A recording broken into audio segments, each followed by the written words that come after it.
अध्याय 1। युद्ध के मैदान में एक तरफ कौरवों की सेना तो दूसरी तरफ पांडवों की सेना तैयार खड़े थे। कौरवों और पांडवों का यह युद्ध प्रारंभ होने वाला था। कौरवों के पिता राजा धृतराष्ट्र अपने महल में अपने सिंहासन पर बैठे अपने सारथी संजय की देखी हुई हर घटना की व्याख्यान बड़े गौर से सुन रहे थे।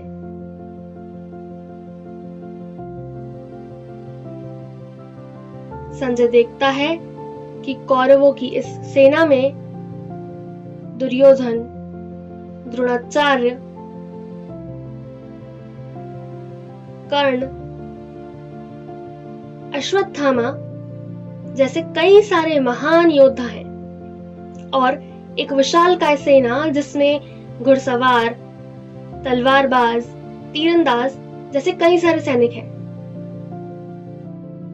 दुर्योधन ने अपनी दृष्टि से चारों ओर देखा और मन में सोचने लगा कि इस सेना के बल पर मैं पांडवों को हरा ही दूंगा।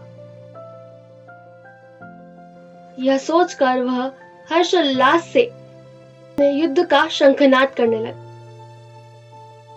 उसकी सेना ने यह सुना और वे भी उत्साह से भरकर जय जयकार करने लगे।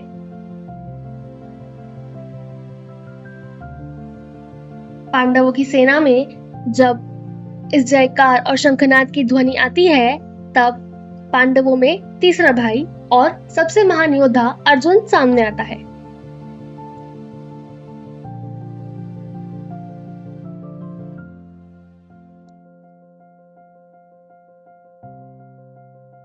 रथ पर श्री कृष्ण और अर्जुन सामने आते हैं।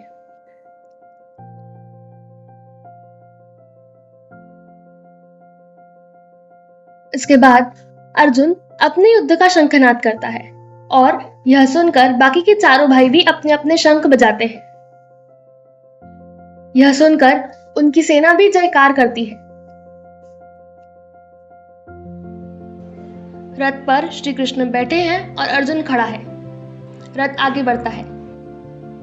तभी अर्जुन अपनी विरोधी सेना को देखकर अपने मन में कुछ सोचता है और श्री कृष्ण से अनुरोध करता है। वह श्री कृष्ण से कहता है कि उसे उनका निरीक्षण करना है।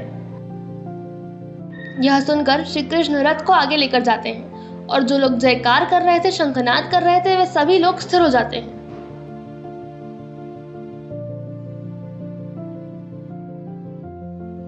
अर्जुन रथ से उतरकर जब अपने परिवारजन और मित्रों को देखता है, तब वह अत्यंत दुख और प्रेम से अपना शस्त्र गांडीव धनुष गिराकर स्वयं भी अपने घुटनों पर आ जाता है और वह हाथ जोड़कर श्री कृष्ण से कहता है,